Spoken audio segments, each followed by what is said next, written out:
இந்தியாவிலே ஏன் உலகத்திலேயே இந்த மாதிரி ஒரு டைட்டில் எந்த டாக்டரும் பேசியிருக்க மாட்டாங்கன்றத நான் உறுதியா சொல்லுவேன். கலிகா ஆஃபிஷனாலிஸ் கியூ அப்படின்னு ஒரு ஹோமியோபதிக் மதர் டிஞ்சர் இருக்குங்க. அந்த மதர் டிஞ்சர் உங்களோட அலோபதி டாக்டர் கொடுக்குறாரு இல்லையா, மெட்ஃபார்மின் என்ற மாத்திரை, இது உருவானதே அந்த கலிகா ஆஃபிஷனாலிஸ்ல இருந்து ஆல்கலாய்ட்ஸை பிரிச்செடுக்கிறனால தான். ரெண்டாவது இதா கொடுக்குறாரு இல்லையா டயபெட்டிக் நியூரோபதி, கை முள்ளு குத்துற மாதிரி இருக்குன்னு சொல்லுவாங்க இல்லையா, அந்த டயபெட்டிக் நியூரோபதிக்கு இந்த சத்து மாத்திரையை விட பன்மடங்கு சக்தி வாய்ந்த அந்த கலிகா ஆஃபிஷனாலிஸ் மருந்தை பத்தி தான் இந்த வீடியோல சொல்ல போறேன். எதுக்கு இந்த மருந்தை நீங்க தெரிஞ்சுக்கணும் அப்படின்னா, சுகரை குறைக்கிற மெட்ஃபார்மினும் உருவானது அங்கிருந்து தான். இந்த பி காம்ப்ளெக்ஸை விட பவர்ஃபுல்லா உங்களோட டயபெட்டிக் நியூரோபதியை குறைக்க வல்லமை வாய்ந்ததும் அந்த மருந்து தான். ஆமா, இவங்களோட ஃபாதர்ஸே இந்த டிஞ்சர்ஸ் தான். இந்த வீடியோல நம்ம முக்கியமா மையமா பார்க்க போறது சர்க்கரையை தாண்டி டயபெட்டிக் நியூரோபதியை பத்தி தான் பார்க்க போறோம். எனக்கு ஒரு முட்டூசி எடுத்து வச்சு குத்துற மாதிரி வலிக்குதுங்கன்னு சர்க்கரை நோயாளிகள் கம்ப்ளைண்ட் பண்றது ரொம்ப வாடிக்கை. ஏன்னா சர்க்கரை நோய் வந்தாலே டயபெட்டிக் நியூரோபதி சேர்ந்தே வந்துடும். குறிப்பா இந்த தாவரம் பிரான்ஸ், இட்டலி, ஸ்பெயின் போன்ற நாடுகள் அதிகமாக காணப்படும். இதுல இருக்கக்கூடிய ஆக்டிவ் சப்ஸ்டன்ஸ் பார்க்கும்போது கலிஜின், குவானிடின், ஃபிளாவனாய்ட்ஸ், சப்பானின்ஸ் அண்ட் டானின்ஸ் போன்ற ஆக்டிவ் சப்ஸ்டன்ஸ் இதுக்குள்ளாடி காணப்படும். இந்த கலிஜினோட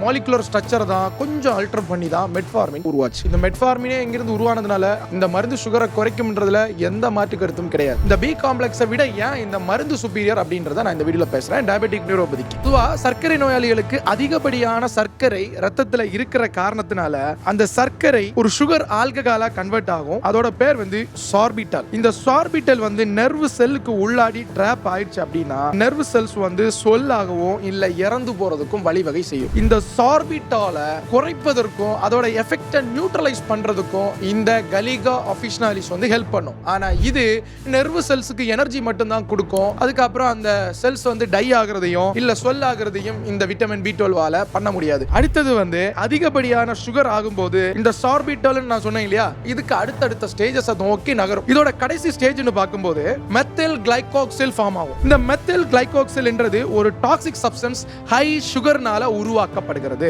இது நியூட்ரலைஸ் பண்ணப்படாம இருந்துச்சு அப்படின்னு சொன்னா கம்ப்ளீட்டா நர்வ் வந்து செயலிழக்கிறதுக்கான வாய்ப்புகள் உண்டு. விட்டமின் பி காம்ப்ளெக்ஸ் வந்து திரும்பவும் ப்ரொடெக்ஷனை மட்டும் தான் கொடுக்கும், மெத்தில் கிளைகாக்சிலுக்கு எதிராக போராடாது. ஆனா நம்ம மருந்து அதோட டாக்ஸிசிட்டியையும் நியூட்ரலைஸ் பண்ணி உங்களுக்கு நர்வ் டேமேஜ்ல இருந்து தவிர்க்கப்படும். அடுத்து மூணாவது இன்சுலின் சென்சிட்டிவிட்டி. இந்த பி காம்ப்ளெக்ஸ் அதை எதுவுமே பண்ணாது. இந்த கலிகா ஆஃபிஷனாலிஸ் AMPK பாத்வே வந்து ஆக்டிவேட் பண்ணும். இன்சுலின் சென்சிட்டிவிட்டி அதிகமாகும். இதனால பிளட்டோட சுகர் லெவல் வந்து நல்ல விதத்துல பேலன்ஸ் ஆகிறதுக்கும் உதவி செய்யும். நிறைய ரிசர்ச்சஸ் இருக்கு. அதுல ஒரு ரிசர்ச்சர் சொல்றேன், methyl glycol dropping critical for neuropathy prevention. இந்த ரிசர்ச்சர்ஸ் வந்து தெளிவா சொல்லுது மெத்தில் கிளைகோக்சில வந்து நல்ல விதத்துல இது குறைக்கிறதுக்கு உதவி செய்யறதுனால எஃபெக்டிவா வந்து டயபெட்டிக் நியூரோபதியை பிரிவென்ட் பண்றத இந்த ரிசர்ச்சர்ஸ் டேட்டா சொல்லுது. இத மாதிரி பல்வேறு ஆய்வுகள் இருக்கு. இதோட டேட்டாஸ் வந்து ஸ்கிரீன்ல போடுறேன் பாருங்க. உங்களோட ஹோமியோபதி மருத்துவரை பார்த்து கலிகா ஆஃபிஷனாலிஸ பத்தி பேசுங்க. உங்களுக்கு என்னோட கன்சல்டிங் தேவை அப்படின்னா www.drkrishnan வெப்சைட்டுக்குள்ளாடி வாங்க. நீட் ஹெல்ப் செக்ஷனுக்குள்ளாடி வந்து என்னோட கன்சல்டிங் பண்ணிக்கலாம். நன்றி.